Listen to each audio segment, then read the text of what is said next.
welcome back to the Childhood Cancer Perspective, and thank you all for sticking with me through all these episodes. As I've mentioned in the past, I started this podcast as a way for me to share my story as a parent, my wife, and my older children when our daughter JC was diagnosed with brain cancer in 2020.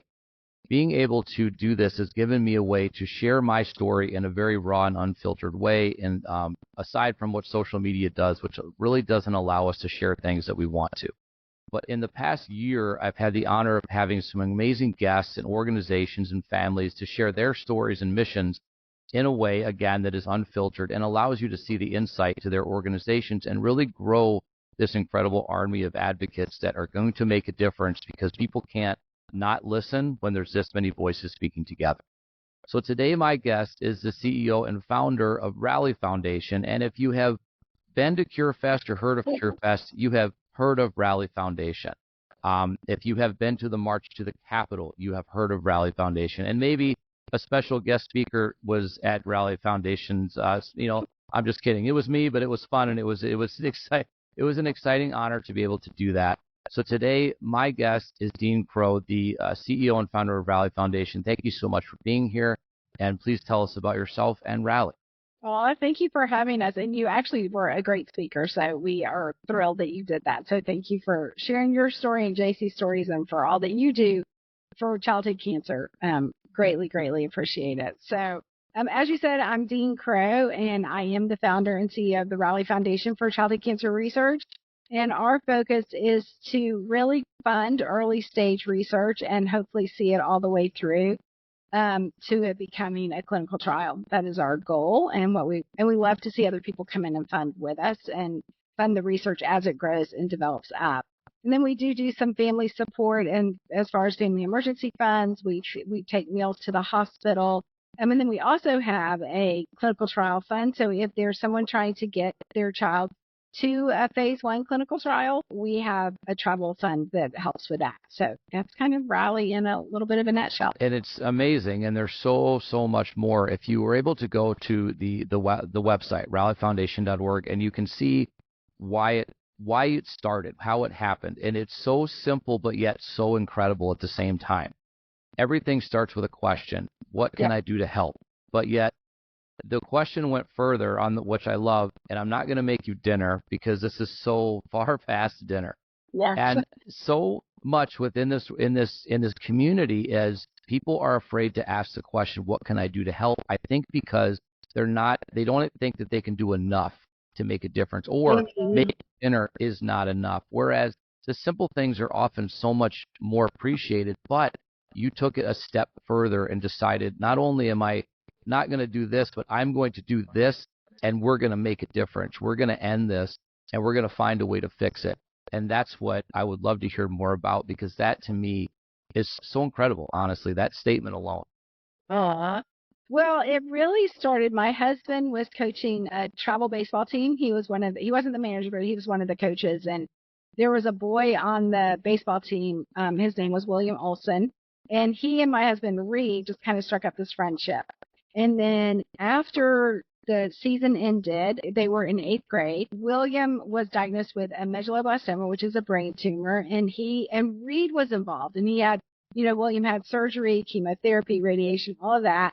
And then about 18 months later, after that, so now they're in high school, William relapsed. And that's kind of when I got involved. I was teaching a women's Bible study, and a couple of the moms who went to the same school as William, they had children at the same school. Our son went to Pope High School, and William went to Walton High School. The travel baseball teams were kind of made up of all different kinds of kids. And so that's when I started getting involved with what was going on, is when one of my Bible study moms said William had relapsed.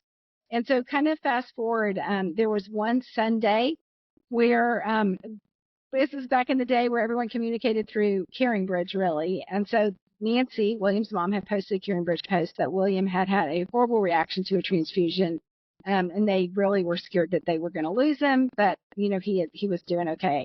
And I remember coming inside after reading that update, and I remember telling Reed, I said, I feel like we're supposed to go to the hospital. And so he said, okay. So I called Nancy and said, we'd like to come. And she said, that'd be great. And when we walked in, so by now our kids are probably juniors in high school. And when I walked in, Curtis, I mean, the dichotomy between our son, Jonathan, who was a junior in high school, and William, who was like lying in the bed having almost, died, it was just startling to me. Now, I had seen William throughout when I was involved, but I'd never seen him really that sick. And I remember looking at Nancy and I said, wow, I knew this was bad. This is so much worse than I thought. And you're going to have to tell me what to do to help you, and I will not make you dinner. We're past dinner. And she looked at Reed, and because they actually knew Reed better than they knew me. And she said, he said, tell her what to do or she'll drive me crazy. And so she said, raise money for childhood cancer research. And I was like, well, I don't want to be offensive, but billions of dollars is spent on cancer research. So William was a pitcher, and she said, yes, but not on childhood cancer. And I said, there's a difference. And she said, yes. And I go, well, what's the difference? And she said, well, I don't know, but I'm telling you there's a difference. And I was like, okay, I was a journalism major. I'll figure out the difference. And I said, so you want me to raise money for brain tumors, right? And she said, no, I want you to raise money for all the different types of childhood cancer. Every family in this hospital, they need help and they need hope. So I was like, okay, so you want me to raise money for all different types of childhood cancer for this hospital, right? And she was like, no. And I looked at William. I said, I'm 0 for 3. Your mom just struck me out. She said, I want you to fund the best research you can find. I don't care where it is. Just fund the best. And I said, okay. And then I looked at William's dad, Lee, and I said, what can I do for you? And he said, you can feed the families in the hospital. They're hungry. And I said, well, the hospital sends food to the room. And he said, for the patient, but not for the families. He goes, now Nancy and I are fine and we can get food, but not all the families can. So I tackled the research part first. I thought that I would really probably just, go and ask some of the super large organizations to fund more childhood cancer research. And that didn't go so well.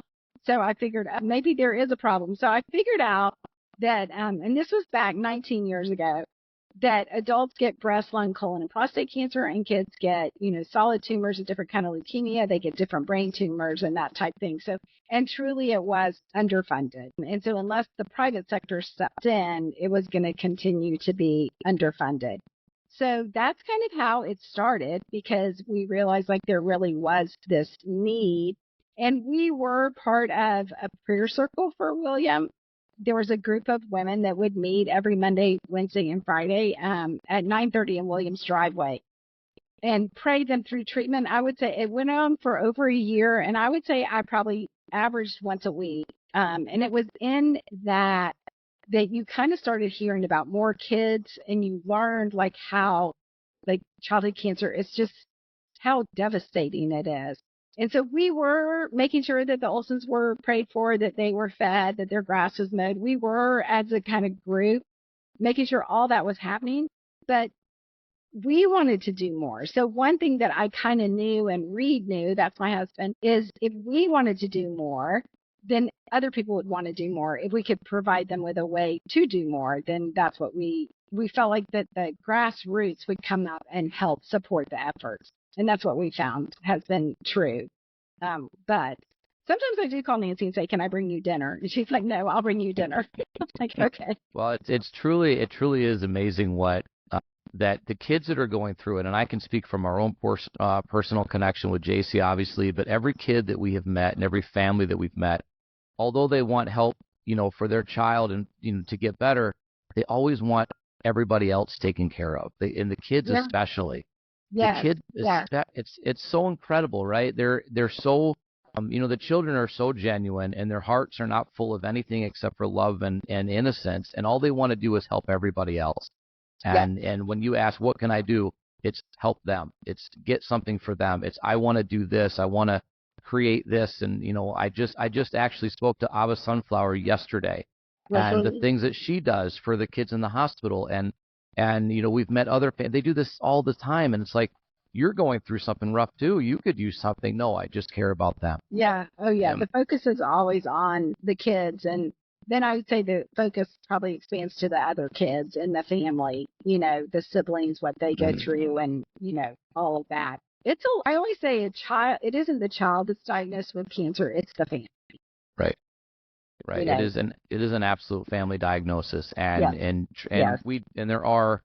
there are many, many, many resources for the kids, and there should be. Yes. There are not as many for the siblings and for the parents and things that there are, especially through CureFest. It is growing every single year, right? And Yes. now there's more avenues for that. But everybody deals with it differently. I have two older daughters, and our oldest daughter, she doesn't really get immersed in all of this and doesn't really kind of take that role. She honors JC in her own personal way. Yes. But our 16-year-old, she is gold all the time, and she's going to be a child life specialist, and she takes on that role, and everybody deals with it differently. But it truly is incredible, and I love hearing the speeches, and I love hearing the kids. But I would say, and maybe I don't think anybody would disagree, that your speech at CureFest every year is probably one of the more spirited ones, because you get to tell us all the amazing numbers for that year. Yeah. And I don't even know if the ones on the website are completely up to date at this point. But it's, just, let's just say the small numbers, right? $35 million in research grants that have been awarded, or another small number, $223 million in funds that you've advocated for and secured through federal funding. That's huge. And it's incredible, because that means that's going to fund the next level of research, the next level of changes that are in the positive, that we struggle so hard for every single year to get these funds. And we should not have to fight so hard for them. No. I think, our funding, so when Rally started, we met with several different doctors, and it seemed like, they really encouraged us to do early funding for fellows and then young investigators, as well as senior investigators, but to really make sure that we targeted some money to the fellows and to the young investigators, with the thought of, these are the future. This is the future that could cure cancer, for childhood cancer. But if we're not funding them when they're young in their career, they're going to go on and do something else. So we really have remained kind of true to always making sure that we fund fellows and some young investigators.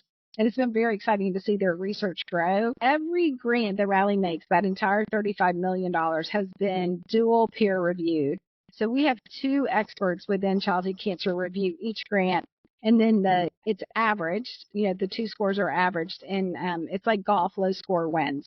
So what I'm real proud of that, what I'm probably super duper proud of, is we make our grants through Proposal Central, and they have an algorithm at Proposal Central. And if you're in the research world, that is kind of what the doctors use, and they're all very familiar with Proposal Central. So it's almost like the Google, if you will, or the Amazon of research grants.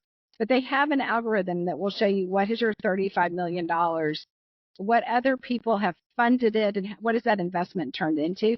And our $35 million has turned into an additional $500 million in research funding, which is, I'm super proud of that. I think it just speaks totally to the quality of the grants that we're funding, and that we really are making a difference with what we're funding personally as Rally. And then we love to collaborate with other people, and then we invite other organizations to fund with us, and then we do fund with some other organizations, because I think we're stronger together. So that $35 million is really very exciting, and very exciting to see where it has grown to, and then where those researchers' careers have gone. It's been really fun. Yeah, no, it's unbelievable. And to be honest with you, I think a lot of people strive to reach those levels, but it's, the funding of the new researchers. We had an idea, and I still would like it to happen at some point, working with the UW, college system down here. Yeah. And when I was speaking to them to try to, get this idea through, and, maybe it'll happen at some point, it was my target, again, was the new students coming in, the new people that haven't had a chance to really be swayed into like kind of the normal path. Like, I want them to take the path less traveled. Like, that's what I want. I want them to research these very rare brain tumors, like what plagued our daughter, and these very rare cancers that, childhood cancer. And so I have to preface this, not rare. The only time I'm going to say rare is the fact that some of these are very, very limited populations that they affect. And that's what I want them to attach. I want them to go after those types of things and say, this tumor, it hasn't been viewed by anybody. It's literally the samples are collecting dust. That's what I want those new students to come in and go after. So it's the same thing. You getting those young researchers or those young students that are coming in. That's your best path forward with really creating something that is going to be amazing moving forward. Yes, and I would say, like if you wanted to fund that, to do that with Rally, what we would do is we put out an RFP and say, we're looking for someone to fund who wants to research this particular type of cancer. A lot of times we do this with extremely rare tumors. And then we put out the RFP, and then it goes through our entire process. And it has to be, viable research that gets a great score. And if it doesn't get the score, then we don't fund it. Because the last thing you want to do is research something and throw away your money and it not be like a really viable research project. So that's one thing that Rally brings to the table, especially for those super rare cancers, is we still put it through the whole rigor of our system. And some really great things have come out of that.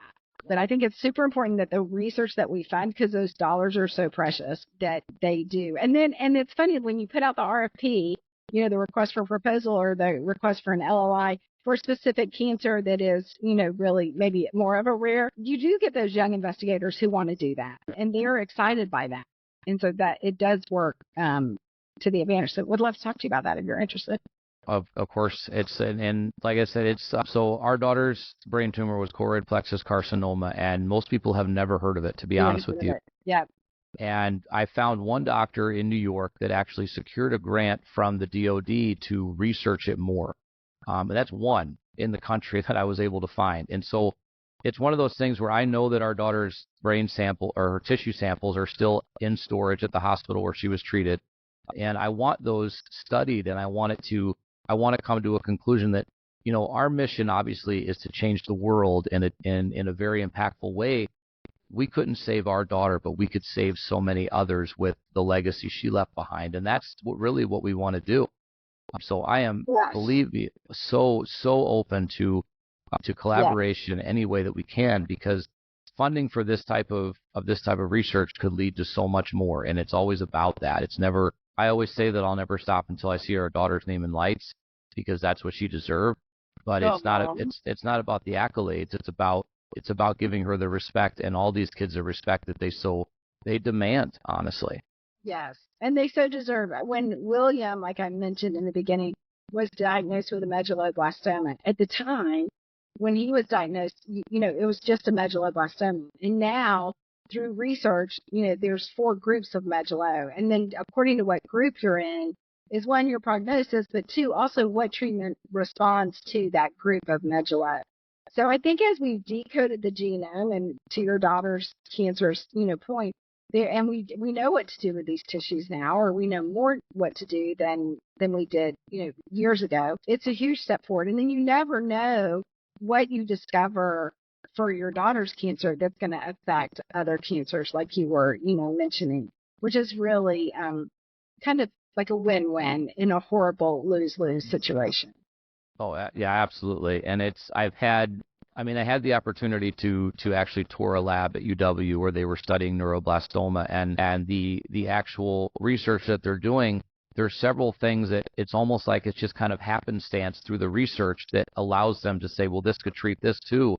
And so absolutely. I mean, yes, I want CPC figured out and I want people to understand it, but if it could lead to so many other advances and opportunities, then by all means, because I don't want, this is one of those things where as an organization like ours or like Rally, I don't think we want to be in business. I think we'd rather go out of business. Please put me out of business. Right. Please. So that's where we want to go. We are the absolute antithesis of a business. We don't want to have to do this, but at the same time, there's so much work that has to be done.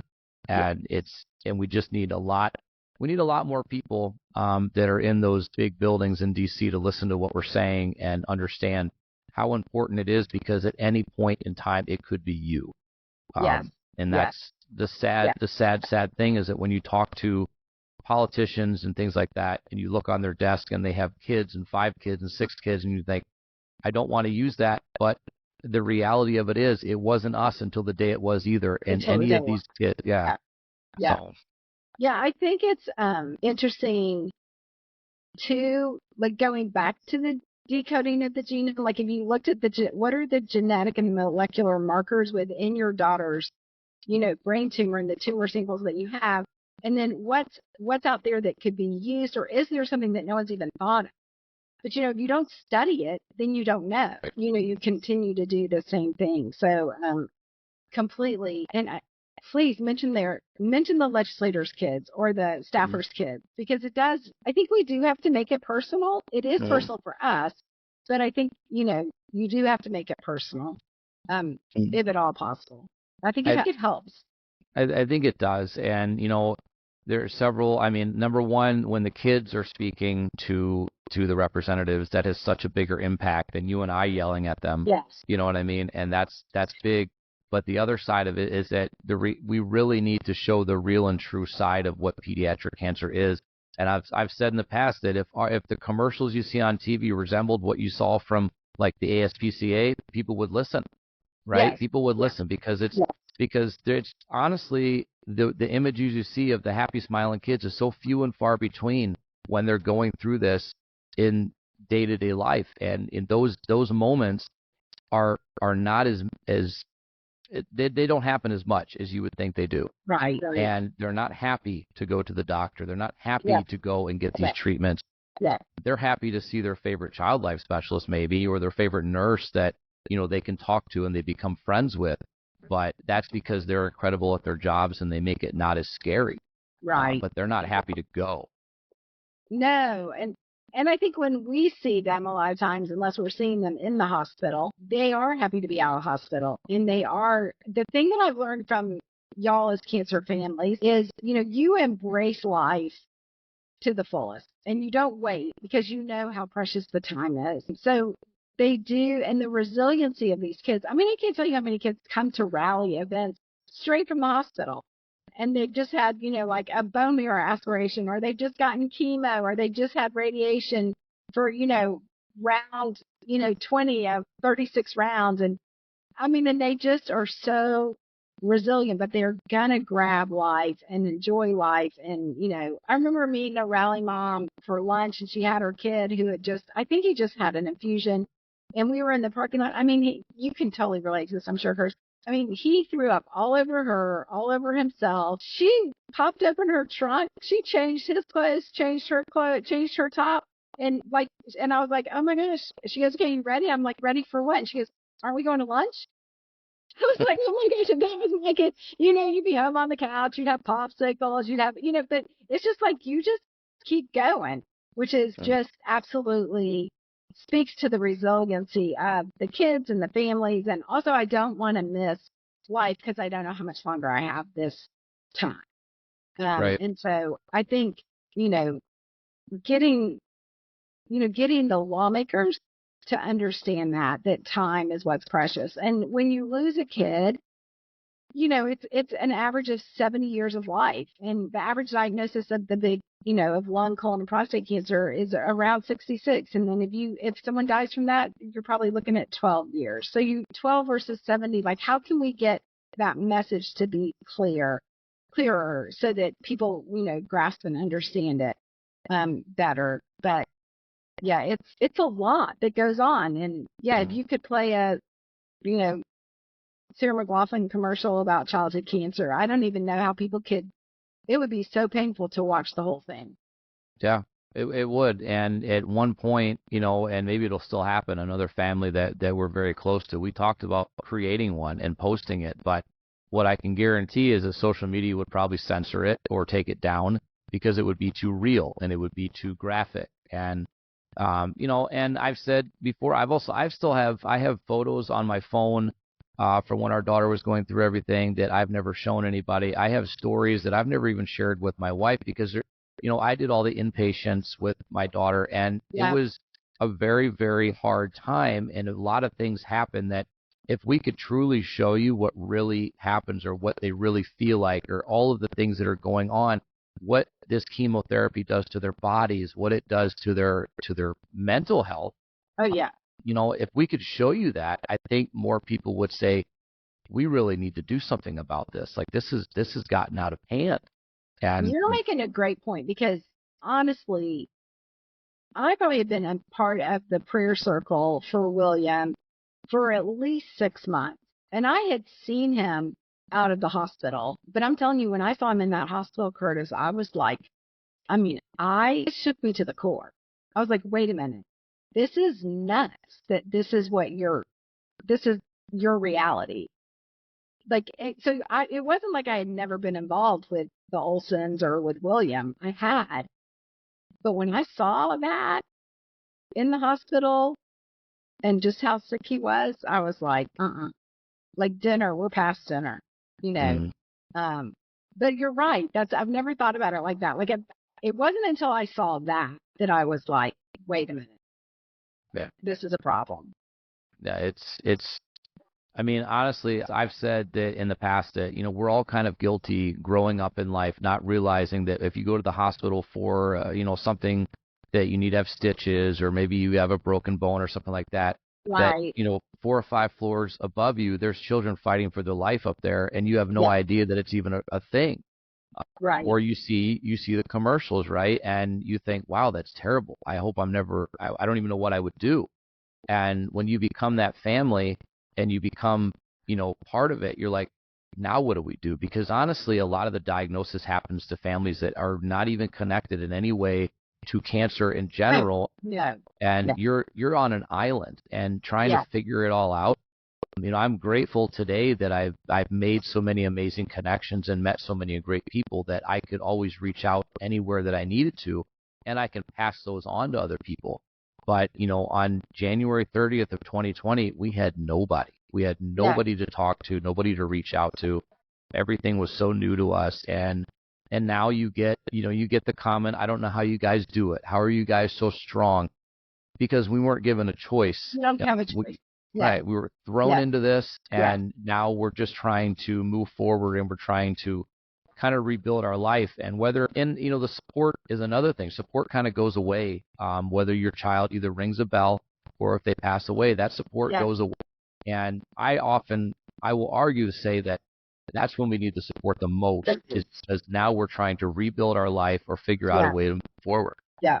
Yeah. I do. I see both those things happen. And I see cancer families that if their child survives and rings the bell, some of them are like, I'm done. I don't want to be a part of this anymore, which I think is fine. And I think that you need to respect that. And some of those families come back around, after, a few years or 10 years, and some don't. And then those families, I hurt the most for the families, like your family who loses a kid, and then the support is so strong and they become your community, and these supporters become your dear friends, and the doctors and the nurses and the child life and all of that. And then, after the funeral and the celebration of life, it just gets so quiet, and I think it's just, that's one thing at Rally. We really always tell our families, we're here you're part of Rally for life, like for life. And I think that's so important, because I think it's another hurt that gets like piled on top of so much hurt and pain that's there. Yeah. And the other thing we try to teach our staff, and we try to teach our, supporters is, say the child's name, especially if the child's passed away. Like, please say JC's name. Like, it's not like, and if you have a story about JC, please share that story. Mm-hmm. And, like we had a Rally kid that loved Spider-Man. And sometimes, I'll just be in the store and see like something Spider-Man, and I snap it and I send it, to Michael and June and go, thinking about Grant. And I think just letting them know that, you haven't forgotten their child, and you're not afraid to say the child's name is so critically important. And also to share like how much that child touched you and changed you as a person is really important. Yeah, I think that we can do a lot better as a community and as a nation to, remember that, and to say their name, just say their name, and share your memories. Yeah. And honestly, that's another, that's another line that a lot of people don't cross. They're afraid to say something, right? They're afraid to ask you about your child. Yes. And that's part of the support going away. And I had one of my best friends in the world that I thought, this guy is going to be my ride or die no matter what. He was the first person to call us when we were in the hospital. And as soon as she passed away, he disappeared. And the last thing I heard was, well, he didn't know what to say to me, so the best thing he could do is just say nothing. And that's the worst thing you can do. Yeah, it's yeah, I agree. I agree. And I think that's an education of, like our society in general, that it's, people who lose someone that they love, and especially a child, like you want to hear their name, and you want to share that memory. And I always do say, I tell families, I said, you're going to be just shocked who doesn't stand by your side, but you're going to be equally as shocked as who does stand by your side. And just be grateful for those that stand by your side. You will learn, in this community, and what I've noticed too is that you will learn is that the closest people to you are probably not going to be blood. And they will stand by your side and they will be there for you no matter what. And this is a community that nobody ever wakes up in the morning and says, I want to join that community. Right. But I promise you that and I've said it before, I will go scorched earth for any family in this community. Anything that you need, I'm here for you. And if I can provide it, I will do it. And if I can't, I'll find a way to make it happen. And really, it's not about, like I said, it's not about having the most connections or the most this and that. It's just about being a real person and a true person. And these children will change your life. If you have the opportunity for 5 minutes to speak to one of these warriors, I promise you it will change your life forever. Yes. Because they are just so incredible. Their hearts are genuine. Their hearts are innocent. They don't have hate in their heart for anything. They don't care about politics. They don't care about any of this stuff, and they will change your life forever. And the reality of it is everybody should spend a day with a warrior and just allow them to dictate what you do. And I promise it's going to give you a perspective you never thought you'd have. Could not agree with that more. Could not. And the support thing is really something that I wish was different. But I will say that when you're part of, and I love talking about JC. I mean, I love telling her story. I love, anybody asks me about her. I was just telling somebody at work a few weeks ago, and, I always say, how many kids do you have? Well, I've got an 18-year-old in college, and I've got a 16-year-old. She's a junior in high school, and I've got an 8-year-old. They hear the age difference, and it's like, wow, what is your 8-year-old? And it's like, well, she's in heaven, and it's immediately, I'm sorry, I didn't mean to ask. It's like, you don't ever have to apologize. Like, I want to talk about her, and I want you to hear her name. And, as a matter of fact, the first year I went to CureFest, I had a shirt that I printed on the back, say their names, and I had like 30 kids' names on the back. Because it's so important that no matter what, just scream it out, say their names, being able to walk across the stage and say JC's name. I hate that group of people that are standing. It's so much bigger than the group of people that are sitting every year that we go to CureFest. But I love being able to say her name, and I love hearing everybody say her name. Yep, I love that. And I do think when you say, like, I have an 18-year-old and I think it was 14 or 15, and then I have an 8-year-old, and saying, no, I love that I get to tell you about her. I think that helps to make people feel more comfortable, to hear, and also sometimes I'll say, like, think about it. Like, if it was your child, you would want people to talk about your child. Mm-hmm. You love to hear people talk about it. You love to hear people talk about your 18-year-old and your teenager at home. I mean, that's always, for the most part, we love it. As long as they're still okay. We're a teenager. But you know what I'm saying. So it doesn't change. Yeah, but I love say their names. I preach that all the time. It really is an incredible thing, and I think that everybody should be a part.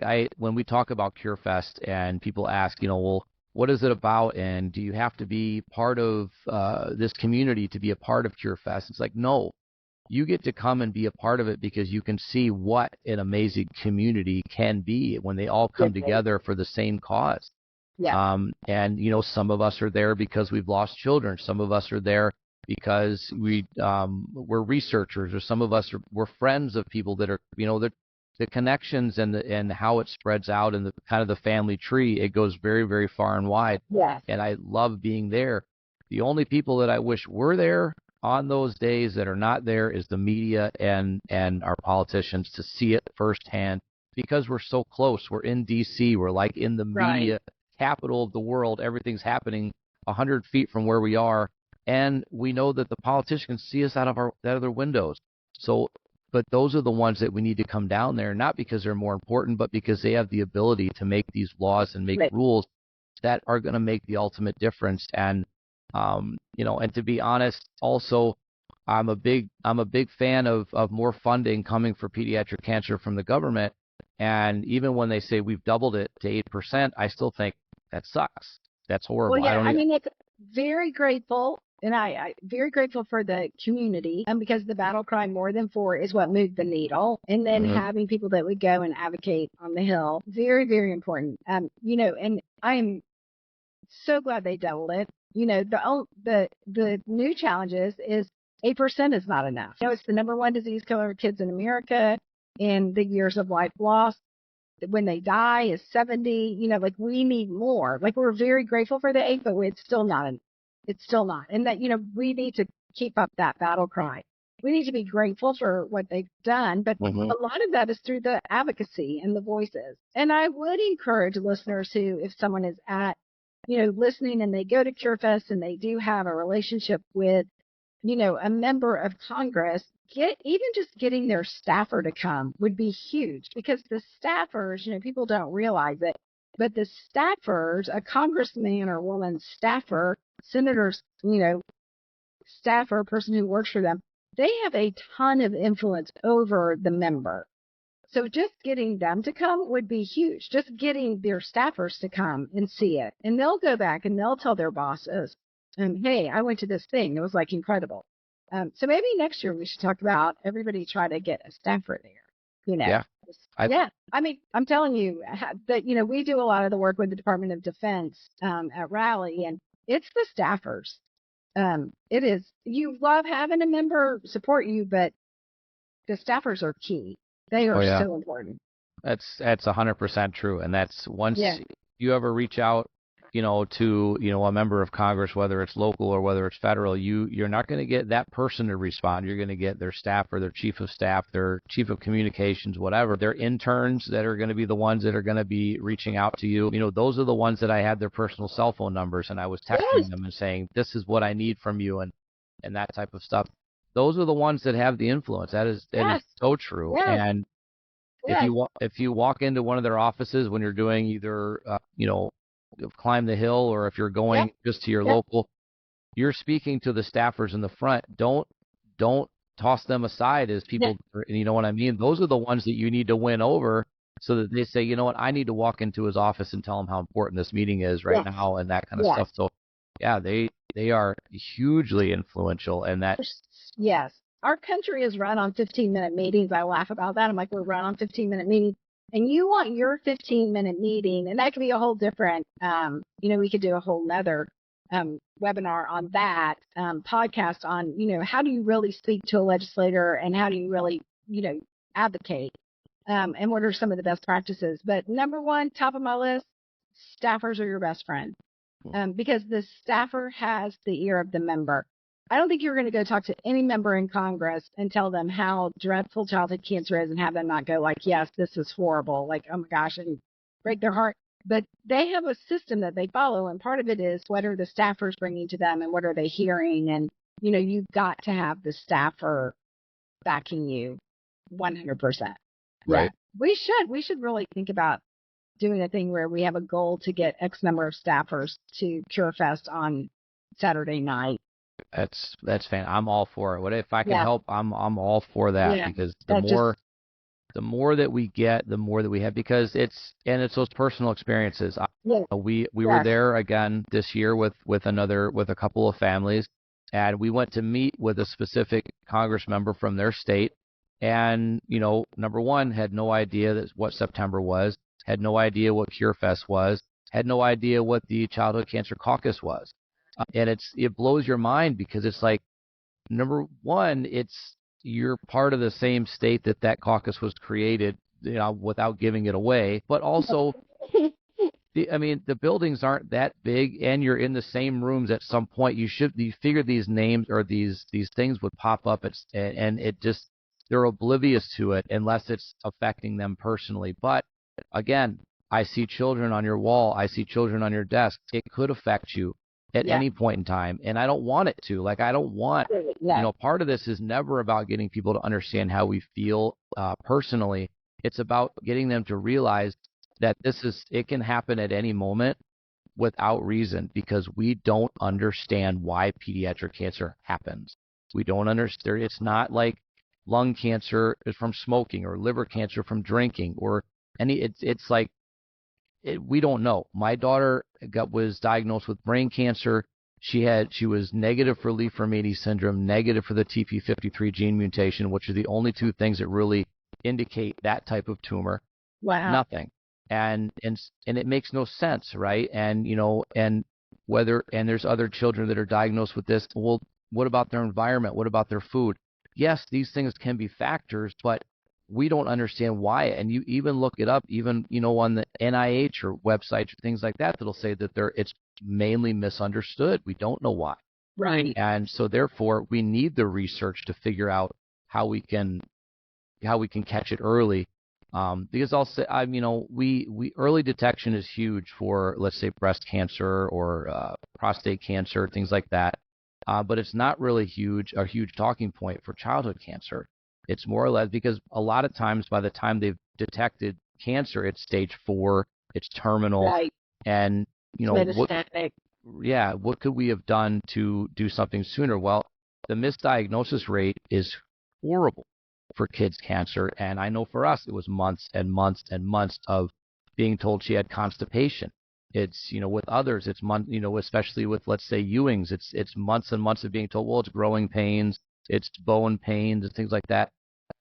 What are we doing? Why are we're not, and I understand that doctors are not going to say, okay, these symptoms line up with leukemia, but it also could be this. Let's not freak the parents out and go right to this, but maybe give them the understanding that it could be this.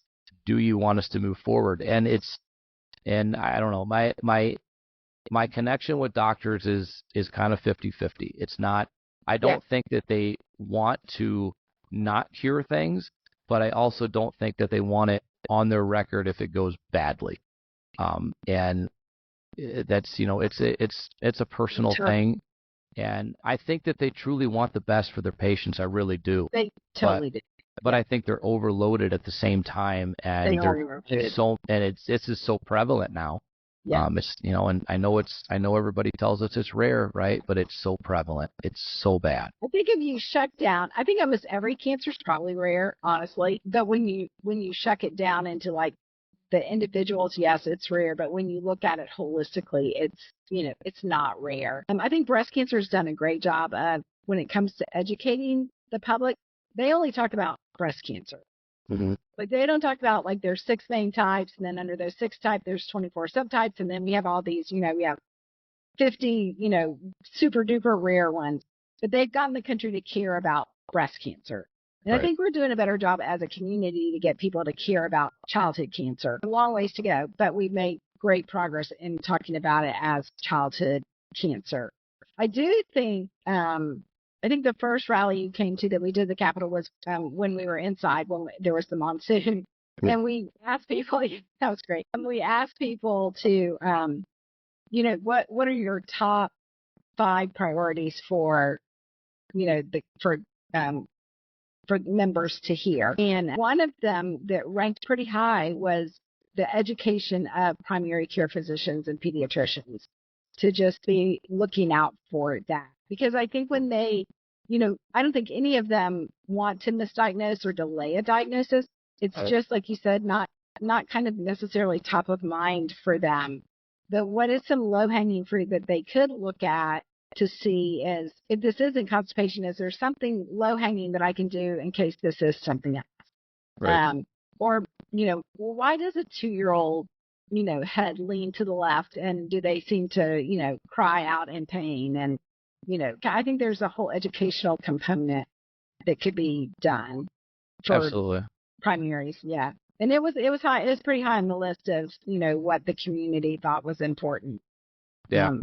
For doctors to do. Yeah, and I mean, to be honest with you, whether it's diagnosis or treatment, I mean, they can only work within the toolbox that they have, right? And That's it. And, for obviously for all of her symptoms, they lined up with constipation, but there was some that didn't. And it was one of those things where once one major symptom happened, and then my wife did the one thing that you are not supposed to do, which is get on Google or WebMD, and the first thing that pops up was brain tumor. And I said, no, that's not what we're not going that far, we're not doing that here. And and I remember that when the diagnosis came, or when we were told we had to rush to the hospital, our pediatrician called us and apologized. She said, I am so sorry that I did not catch this.